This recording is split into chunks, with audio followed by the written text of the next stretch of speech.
This is a survival thing that happens to us, that when we're in a situation in which we need to be cranked up a little bit, that stress cranks us up. When we talk to people about stress being horrible for them, when we use pathologizing language, when we give kids the idea that they shouldn't be feeling this way at all, and we apply diagnoses to them all the time, when we start talking to kids about the fact that they should be happy all the time or that they should be able to manage everything all the time, that becomes a problem. Welcome to Flusterclux with Lynn Lyons, where we talk about how to manage those tricky emotions that show up in all families. Serious stuff without being too serious. I'm your co-host, Robin, and I'm Lynn's sister-in-law, and I'm here to ask your questions. And I'm Lynn Lyons. I'm an anxiety expert, speaker, mom, and author, and I've been a therapist for over 30 years. Parenting can be a flusterclux, and I'm here to help you find your way. And I'll even tell you what to do and what to say. Hi, Robin. Hi, Lynn. We're back. I've got a lot to say on this one. Uh-huh. Fasten your seatbelts. Oh, good. I like it. Let it rip. Okay. Well, before I let it rip, do you want to just say something about the anxiety audit that we're putting together? I do.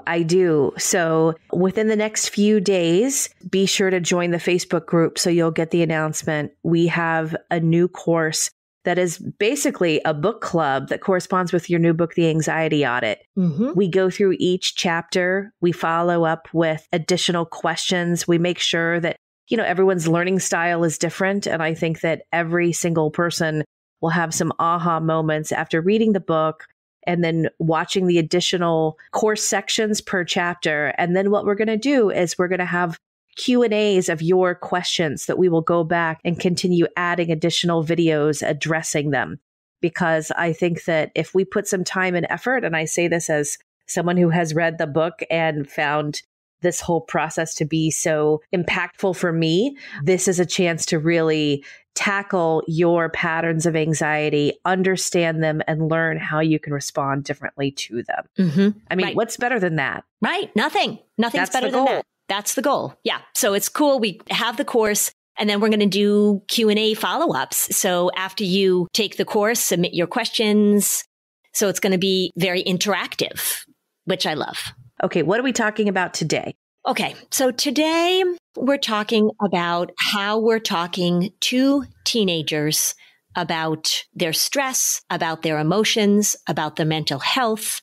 Because I'm hearing a lot, and probably I wanted to talk about this I always want to talk about this. This is something I talk about whenever I'm in front of people that will listen to me. But over the last few weeks, I have heard this message be echoed by people that I greatly respect. So that gave me a little courage to talk about it myself. And because, it's New Year's and seeing all of these posts and everything on social media, and a lot of them make me go, oh, God. So, okay. I shouldn't say what axe do you have to grind, but let's be honest. All right. So here's what happened. Let me set the stage for you a little bit. I hear a lot of messaging. I've talked about this a lot that is not helpful. I am very cognizant. I'm very aware of what we say to young people about their mental health. I'm very aware of how we're talking about it post-COVID. I'm aware of the headlines I see, the clickbait I see, the stories on CBS This Morning that I see, the stories that I see, the articles in the New York Times. I'm just really paying attention to the language because language is powerful. And I am somebody who really values the way we talk about things and the way we present things. The reason that this is so important is because I'm not just making this up. Our language and how we discuss the emotional lives, the social lives, how we discuss that with our kids is making a big difference. And there is a trend right now, a movement right now that is very concerning to me. So let me give you an example. I was listening to Michelle Obama, and she's got a new book out. So she was on a podcast talking about something, and she told a story. And what she said was that her daughter, Sasha, came to her. She said, I think she was like in middle school at that point, 6th or 7th grade. Sasha came to me and said, you know what? I'm anxious. And even sort of insinuated in this conversation, I'm anxious. I have anxiety and maybe I need medication. And Michelle said to Sasha, what are you anxious about? And Sasha said that she was anxious about some tests that she had coming up, or that she had this homework assignment that she hadn't done, or she had this big project that was coming up and she felt really anxious about it. And Michelle said to her, you know what? You should be anxious about that. Those are appropriate feelings for this situation because you are being judged, and also because you put off starting your homework assignment. And so now you're feeling the pressure of getting it done. And Michelle basically said to her daughter, which she then echoed in the podcast, it is okay for you to feel uncomfortable. She started talking about dealing with uncertainty. I felt like, Michelle, I'm walking, listening to the podcast. It's like, she's saying what I say. She said, life is uncertain. We have to teach our kids to manage these emotions rather than having them come to us and talk about what's wrong with them. And so that sort of validated what I say all the time. I'd like to officially extend Michelle Obama an invitation to join us on an episode. Yeah, anytime, Michelle. Just give us a call. Just give us a call. We'll pick up. We will. Yeah. So that was really validating. I've heard her talk like that before, but as I was listening to this and she was really talking directly about her middle schooler and anxiety, I was pleased as punch to hear her talk about that. Then I was listening to another podcast, which I often listen to. And this person was talking about the science behind the way we perceive stress and how that impacts us. And when people are told that the stress that they're feeling is bad for them, when people are told that they shouldn't be feeling this stress, when people are made to feel or believe that they shouldn't be feeling any of this stress, the results are just as we would expect, that the people do worse in terms of getting things done, in terms of their mental health. So the language that we use around stress and whether or not it's a helpful thing or an unhelpful thing has a huge impact in what you do with it.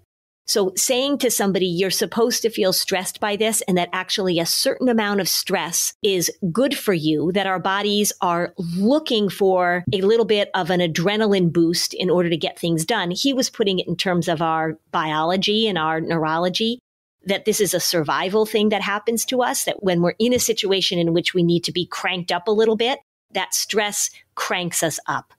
When we talk to people about stress being horrible for them, when we use pathologizing language, when we give kids the idea that they shouldn't be feeling this way at all, and we apply diagnoses to them all the time, when we start talking to kids about the fact that they should be happy all the time or that they should be able to manage everything all the time, that becomes a problem. It reminded me of this article that I read, which we can post in the show notes, that I read several years ago called Rethinking Butterflies. And I may have even referred to this article on the podcast. I certainly refer to it when I'm out speaking, where they looked at how it is that people perceive the symptoms that they're having, how they perceive the stress that they're having, how they normalize or pathologize the experience that you have, and it's called Rethinking Butterflies, of feeling nervous going into a job interview or nervous about to step onto a stage.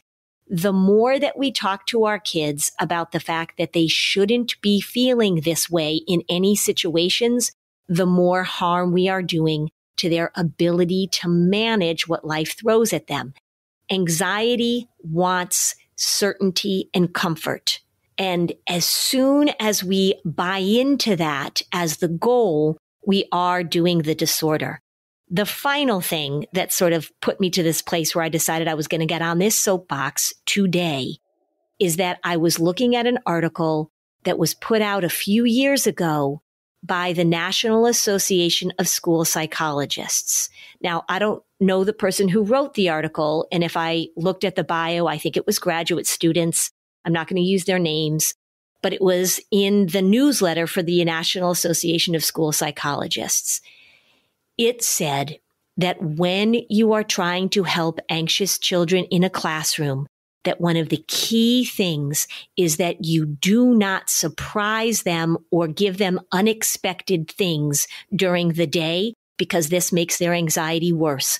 The goal, they said, is to make sure that they have warnings and information about any possible change in the schedule, that you should let parents know ahead of time if there's going to be a change, I've seen this many, many places. I just happened to come across it again as I was doing some research for a presentation that I'm going to be doing upcoming.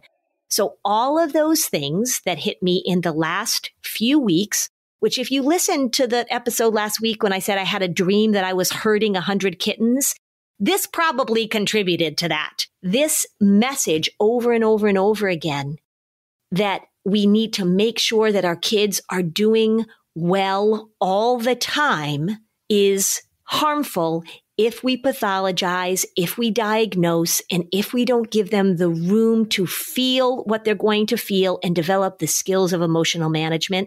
Anyway, there it is. There's my rant, everybody, from all sorts of different sources. Okay, we have a lot to unpack, so let's take a break. Okay, let's take a break. I need a break.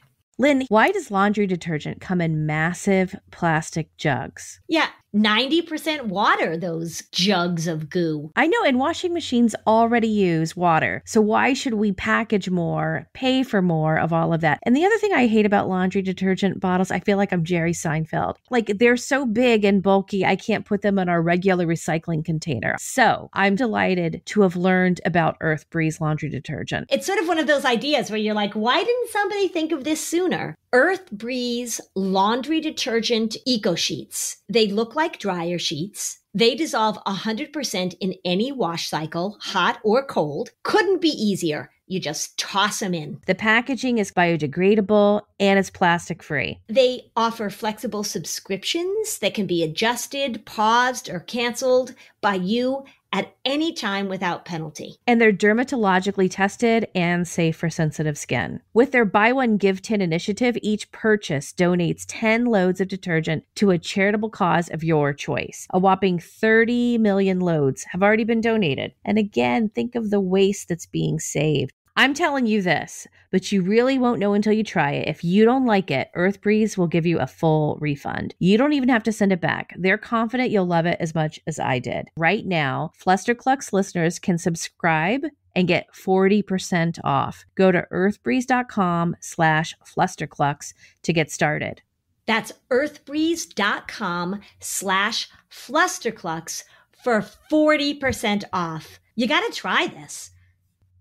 Do you wish that you could work from home? Or are you looking for a side hustle that fits into your already packed schedule? Are you looking for the type of job that offers flexibility around your family and yet still brings home a paycheck? Yeah, you're looking for a job that pays well, but also won't bore you out of your mind. Do you dream about being able to take your kids to the park on a random weekday and have a career that fuels your creativity? It is possible. Is it really? It is. All right. This is why we've partnered with Amanda Rush Holmes, founder of Full-Time VA, to sponsor this episode. The answer is becoming a virtual assistant. Virtual assistants are cool. You can do all of this from your home. You get to set your own rates. You work the hours that you want to work, and you're your own boss. Now, you might be thinking, that sounds good, but how do I even get started?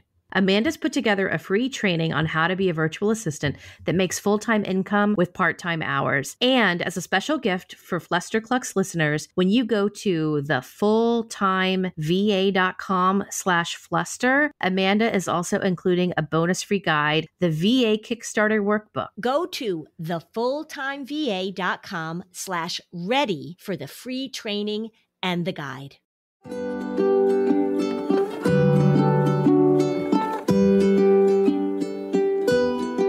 Okay, we're back.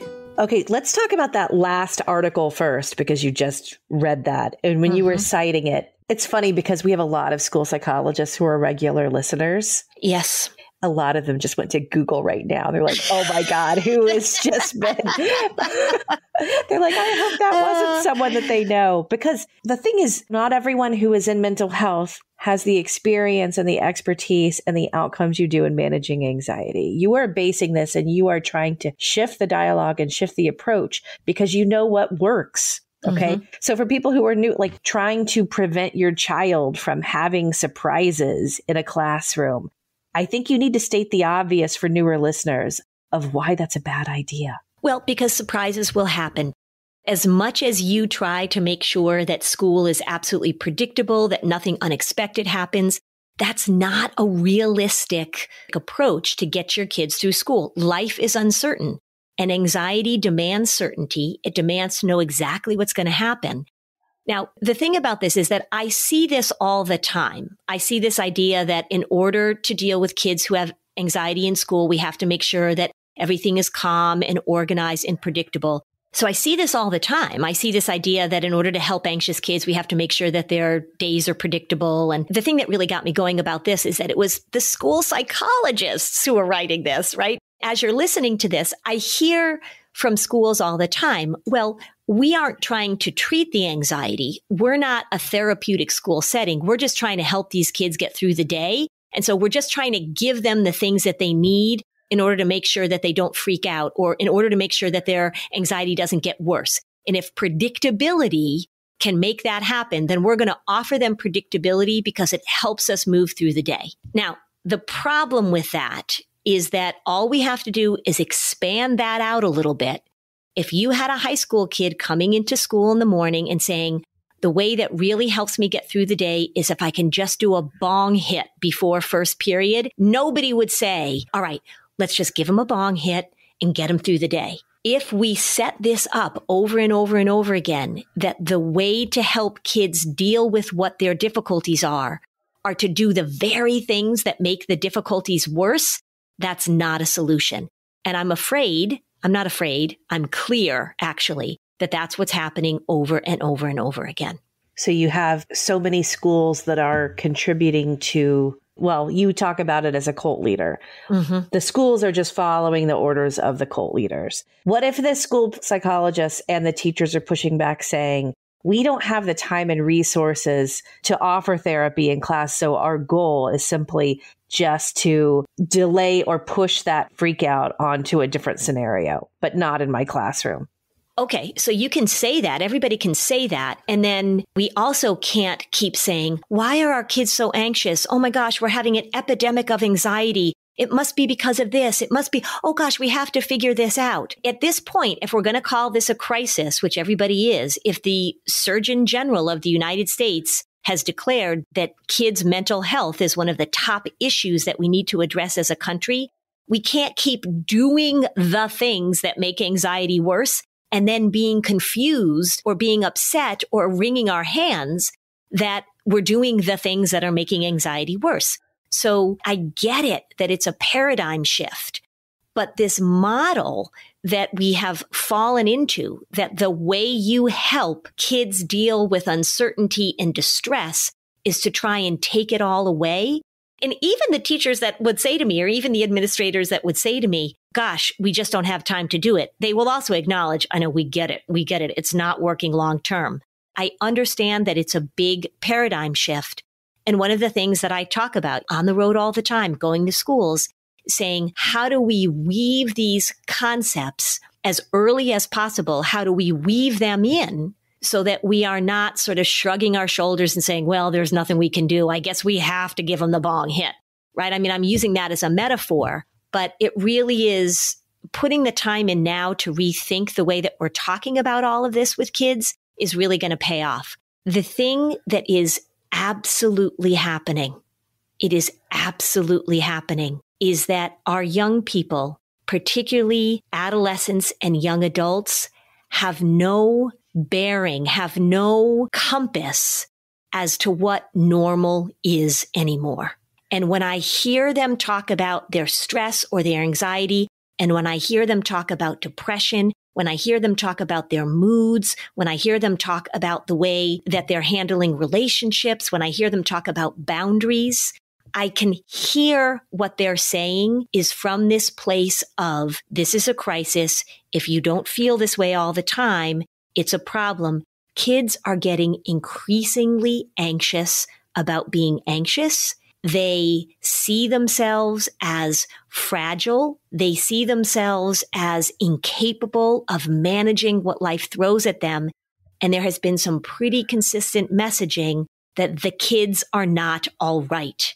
They are hearing us. They are hearing the language that we're using. They're hearing the way we're talking about it. And they are believing us. They are believing us. And we need to do better. So I have gotten a listener question in the Facebook group too, though, from a teacher. after we did the episode on every high school and college student who needs the boost and the pep talk should listen to this episode. Well, a teacher rightly wrote in and said, well, we teachers could use that episode too. So let's also address the fact that all the people who work in schools right now, for those who want to resist your message a little bit, they're going to think about the content of COVID and the pandemic. Why don't you bring the pandemic into this and explain a little bit of what the pandemic did do and what it didn't do? And there was a timeline because we were kind of in trouble before the pandemic anyway. Then you add we were in trouble before the pandemic, and then you add the pandemic. So why don't you put this all into context? Yeah. Okay. So first of all, thank you for saying that about the teacher saying they needed a pep talk. And my soapboxing right now is much more directly aimed at my profession because the teachers are not supposed to be doing therapy in the classroom. I feel like my profession has done this in a way that we need to own big time. Teachers, I'm not saying that you're the ones that are creating this. Also, teachers aren't in charge of coming up with accommodations. Teachers aren't the ones that are saying, this is how I need to accommodate this student. They're getting letters from outside providers. They're getting letters from people that are saying you have to accommodate. So teachers, you did not create this system. And I get that you are trying to deal with it and probably feel as frustrated oftentimes as I do by it. And if the advice of the National Association of School Psychologists is that you create certainty in your classroom, that's not on you either. But just be aware that that's not helpful and that you don't have to say like, gosh, I'm supposed to do that. What we saw during the pandemic was that kids were isolated, kids were lonely. There was some definitely learning loss. Everybody was stressed. And as Robin, you said, we didn't go into this teaching kids the right things, particularly teenagers is what I'm talking about. We didn't go into this pandemic talking to them about, like Michelle was talking to Sasha, that you're supposed to feel anxious in certain ways and that you are supposed to have heartbreak and that it's okay for your moods to go down and up and that as an adolescent, you will think and feel things very intensely. We didn't go into the pandemic telling kids that. Then when the pandemic happened, there has been a panic, and some of it is absolutely legitimate. There has been a panic about kids being able to recover from this, kids being able to manage what life is throwing at them. The suicide rates are up. That is the truth. Depression is up. Anxiety is up. So I'm not saying that we're making all of this up. We absolutely are in a situation right now, in a circumstance right now where kids are struggling big time. To me, we need to just back up and start talking about how are we going to give the message to kids that they are capable of recovering, that they are capable of managing. I may have referenced the woman I heard speak on resilience when I was at a Challenge Success event, another speaker talking about the definition of resilience is not that you handle everything, but that you are able to recover and get back to baseline after challenges happen. That's the language we need to be talking about right now.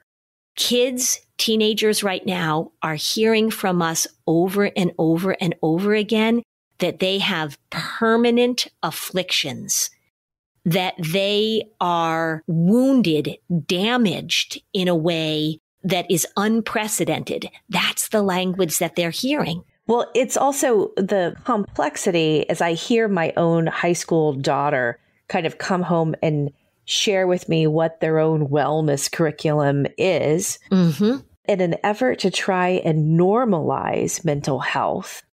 They have, unfortunately, rather than just said it's okay to have these feelings, it goes a step further. It's okay to have these diagnoses. Correct. And they've taken it to the point of a diagnosis. Could you just speak one thing, though, when we go back to COVID? And I know that you have said this, over the course of a few episodes, especially during 2020. If we were not you call it an elimination culture. And what you mean by that is, as I've understood, is that if we have tried to eliminate uncomfortable, eliminate uncertainty, and that's how we've handled a mental health approach with our kids up until that point, we're going to take away the things that distress them. The COVID came. And when you have been living in a culture where you're trying to avoid uncertainty and eliminate things you can't control, you had nothing. You had no tools to handle what was an incredibly stressful circumstance for so many people. If you were a family that had some of your tools in place, you would have verbalized and managed the uncertainty of the pandemic with a little more guidance, I suppose, you know? And so I think that that's also a critical thing to accept, is that we haven't been teaching skills. We haven't been emphasizing the right things. And the pandemic pushed that to the point where that was like a perfect storm. Right. Yeah. If we went into the pandemic believing that our goal was to create certainty for our kids, that our goal was to eliminate distress, that our goal was to make sure that everything went smoothly, and then the pandemic hit, you're right. Like, oh my God, how do we do that? Right. Suddenly we were living in uncertainty and we couldn't get what we wanted. And it was scary and it was new and it was overwhelming. Prior to the pandemic, when I was feeling particularly feisty, because I do pay attention to what I say, but I'll tell you, it's just hard to keep speaking so carefully and diplomatically all the time. So that's what you're getting today, is me not being as careful and diplomatic as I often am. But I was saying in front of parents and in front of schools, we are raising a generation of emotionally ill-equipped kids, and it is going to catch up with us. I was saying that before the pandemic, and then the pandemic hit, and now we're post-pandemic, and we're just seeing this, you know, again, what's referred to as a crisis and an epidemic. We need to step back and think about the language that we're using. And Robin, I love what you said about normalizing, because I think you're exactly right. In the attempt to destigmatize mental illness or to talk more openly about mental health struggles, which is all great, I don't think it's been done very well, because what we haven't done is normalize the struggles that human beings have. We haven't talked to kids about that it's okay to feel this way and how to get help and that you will come out of this. We haven't talked about it that way enough. What we have said is it is okay for you to have this disease. It is okay for you to have this mental illness. We have normalized pathologizing that has inhibited the ability for parents and adults and teachers to talk to kids, to help them move through the difficulties that life throws at them. We've said to them, now you have this thing. The language of permanence is pervasive. And when we say to young people, you have this stress and stress is bad, or you have these moods and moods are bad, or you have this anger and anger is bad, or you have this fill in the blank, we are not giving them positive expectancy. We are not giving them the language that skills help us move through tough things. I just want to interject for people who don't know that. Positive expectancy is the belief that things can change, and it's the foundation of the treatment of depression that you endorse.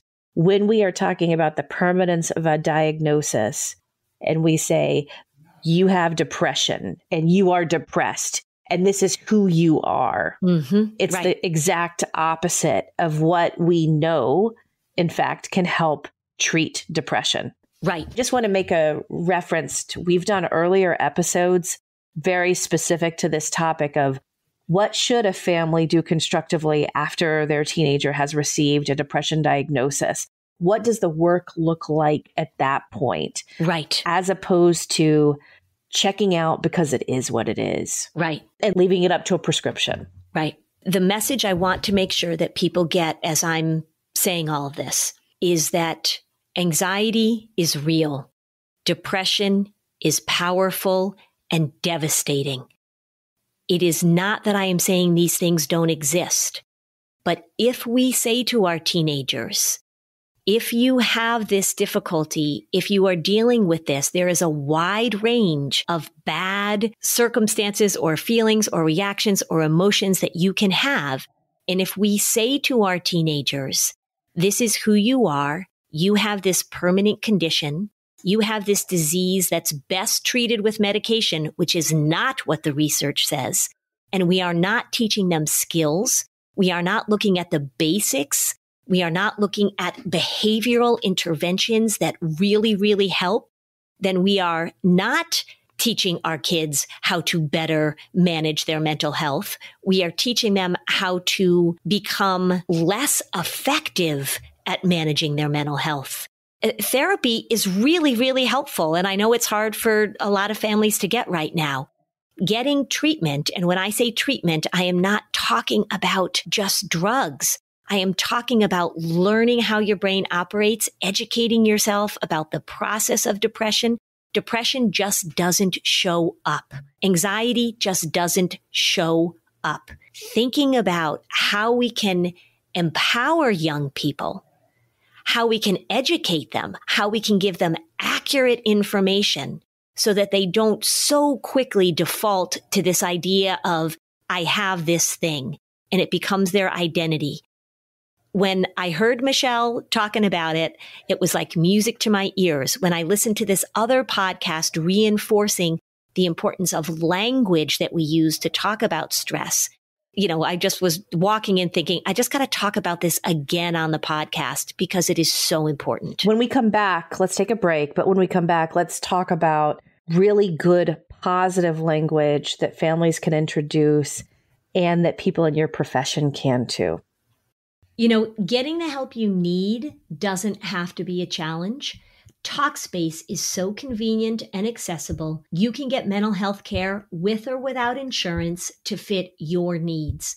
Because when you work on yourself, you're going to see and feel positive changes in all areas of your life. Take it from me. I talk all the time about strengthening your relationships and giving you a more optimistic outlook on life. Our listeners are so committed to working on themselves, strengthen their relationships with their family members, who could really do this without therapy too. Here's where Talkspace can come in. And it's the #1 online therapy platform with thousands of licensed therapists trained in over 40 specialties, including anxiety, depression, relationships, and more. And your therapist can help you set and achieve your goals. The thing about Talkspace is that it's mental health care that meets you wherever you are. It eliminates the need to commute to appointments, miss time at work, line up childcare. Instead of waiting for an appointment, you can send text messages to your therapist, let them know the issues you're facing in real time. And Talkspace is secure and private using the latest end-to-end bank-grade encryption technology. So it stores client information complying with the latest HIPAA regulations. Don't let the cost get in the way either. Talkspace is in network with most major insurers. That means that insured members, on average, pay a $20 copay or less. As a listener of this podcast, you'll get $100 off your first month with Talkspace when you go to Talkspace.com and use code FLUSTER. To match with a licensed therapist today, go to Talkspace.com and use the code FLUSTER to get $100 off your first month and show your support for the show. As you know, I don't have a daughter, I have sons, but I played a lot of sports and I still play a lot of sports. I've witnessed a lot of people trying to support their daughters. Being on the sidelines as a parent can be a tricky place to be. That's why we've partnered with elite competitor coach Brianne Smedley. She's host of the Elite Competitor Podcast, and she's sponsoring this episode. As moms, it is so hard to watch our athlete daughters struggle on the court or the field. As your daughter is playing sports, you want her to enjoy the game. You want her to be able to handle mistakes and bounce back from mistakes. You want her to recognize and absorb the things she did well. And then for some families, it's about helping your daughter level up and maybe even get recruited. Christina and Brianne work with moms and their athlete daughters to build confidence, level up performance, and build resiliency, all through the sports they love. They're sisters-in-law, hey, like us. Like us. Sisters-in-law are the best. Female champions and elite performance coaches. Brianne created a free training specifically for moms of athlete daughters. This training takes the guesswork of how to help her build her confidence and mental game to be her biggest strengths in her sport and in life. And I'm all about building skills that help us be flexible and confident and manage what life throws at you. Are you ready to learn how to strengthen your athlete daughter's mental game? You want her to believe in herself as much as you do, so go to trainhergame.com/fluster to access the free training.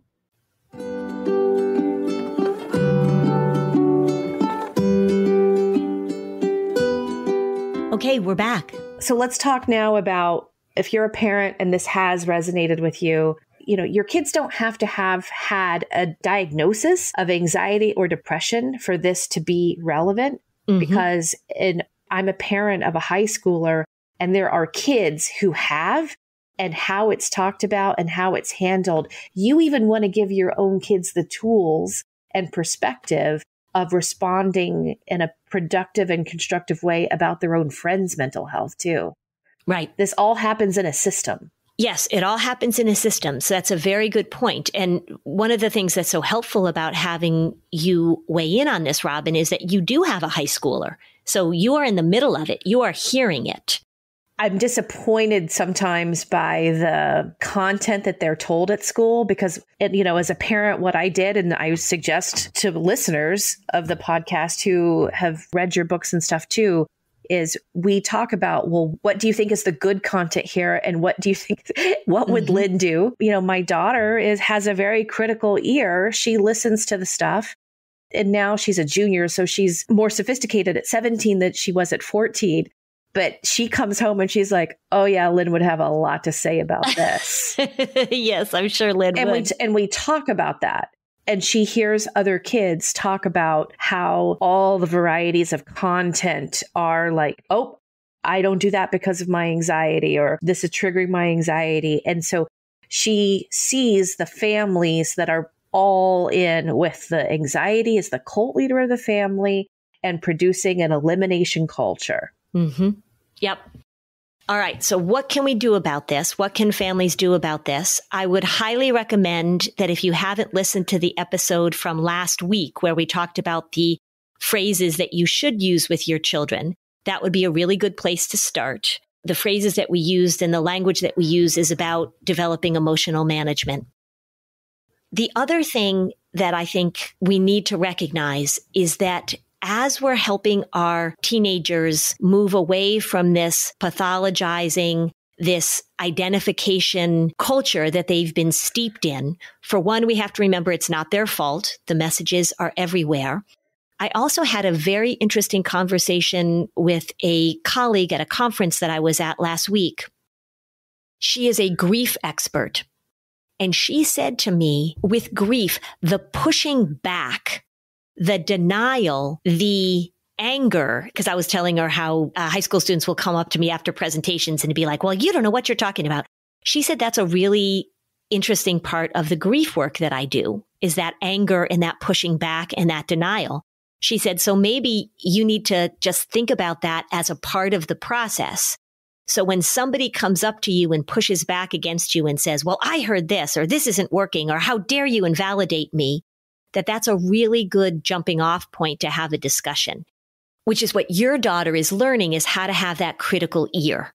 So as you're bringing this up with young people, if you're listening to this as a teacher or as a school counselor or as a parent, as a clinician, when you bring this up with teenagers and they push back, this really hit me between the eyes when she said this.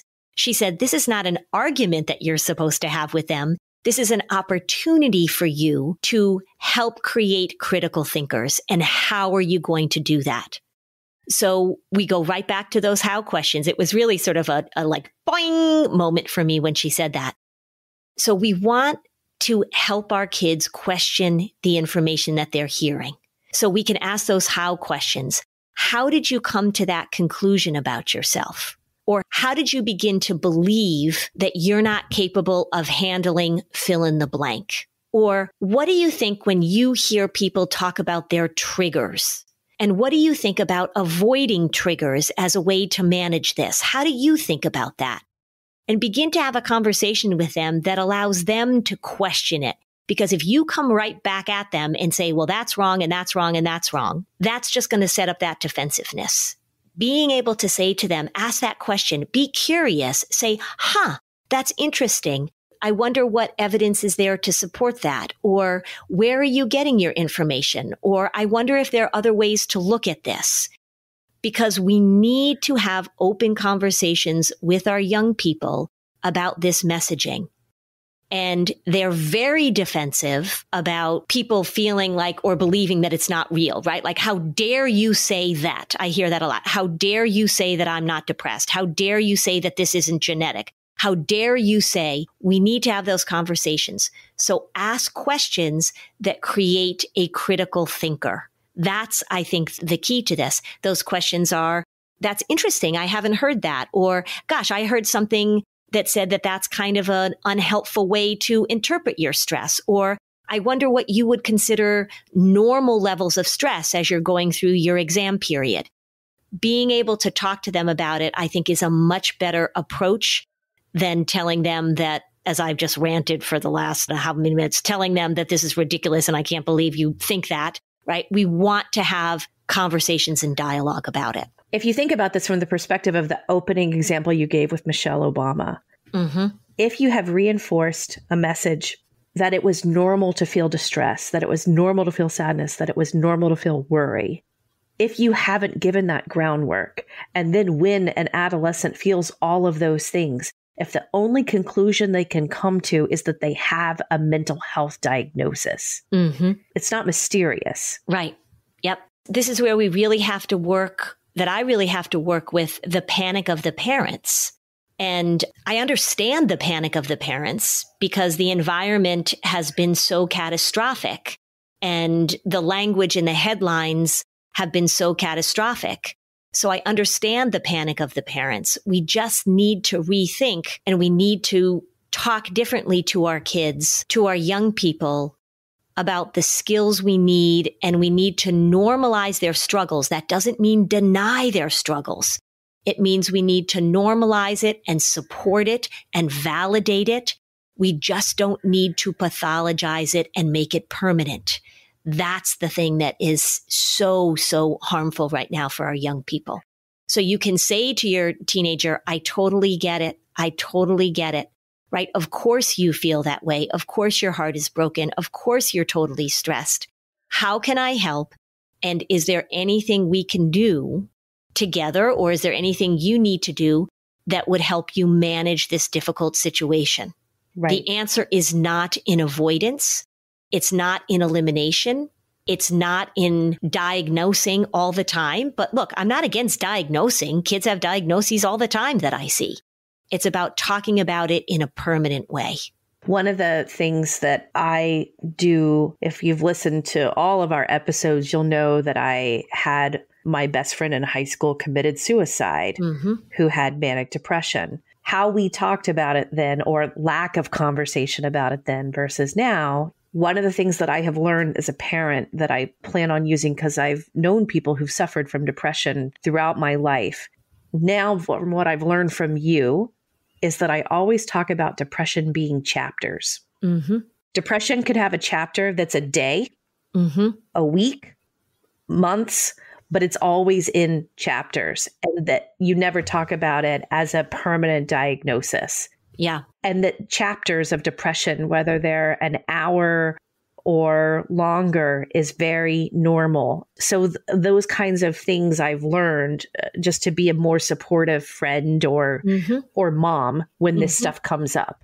That's language that I think is useful. Yeah. Well, and let me just say, as you say this, like when we're talking about mental illness, I do make a big distinction between the mental illness of, say, schizophrenia and even bipolar disorder. I'm not talking about bipolar. I don't work with that. So there is a differentiation to be made with that, which I think is important.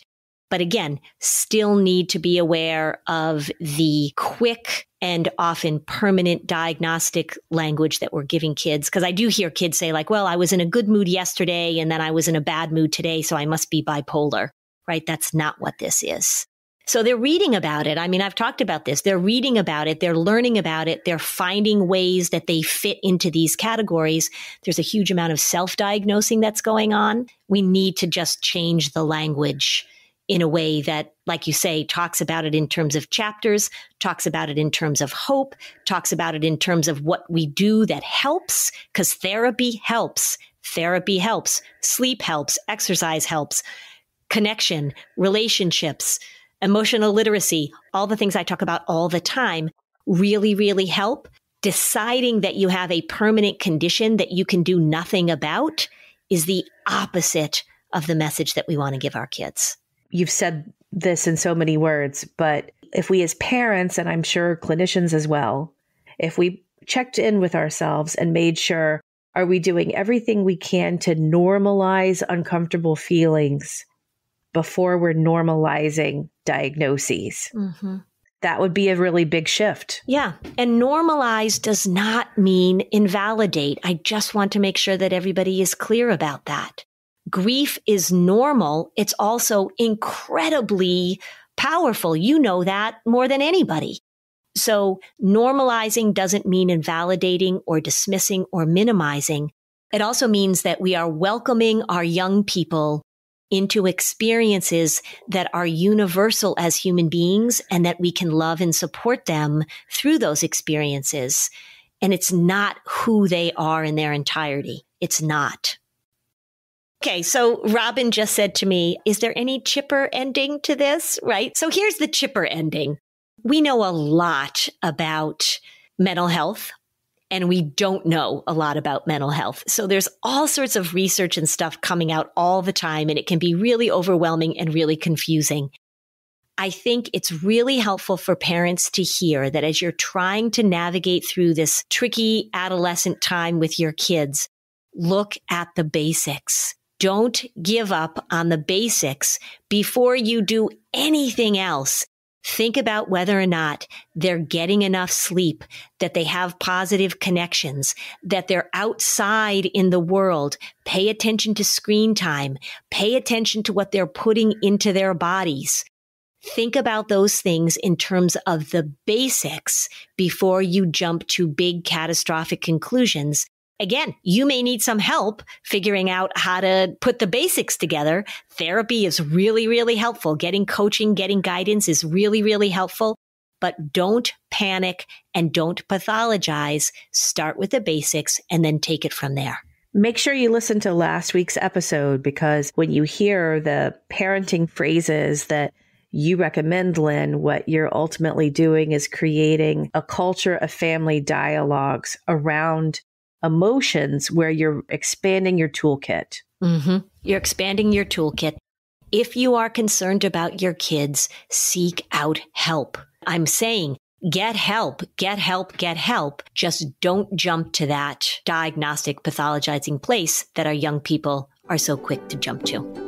If this episode was helpful to you, you can join our Facebook community, and we'd love it if you left a 5-star review on Apple Podcasts. Thanks for joining us on this episode of Flusterclux. Bye, Robin. Bye, Lynn.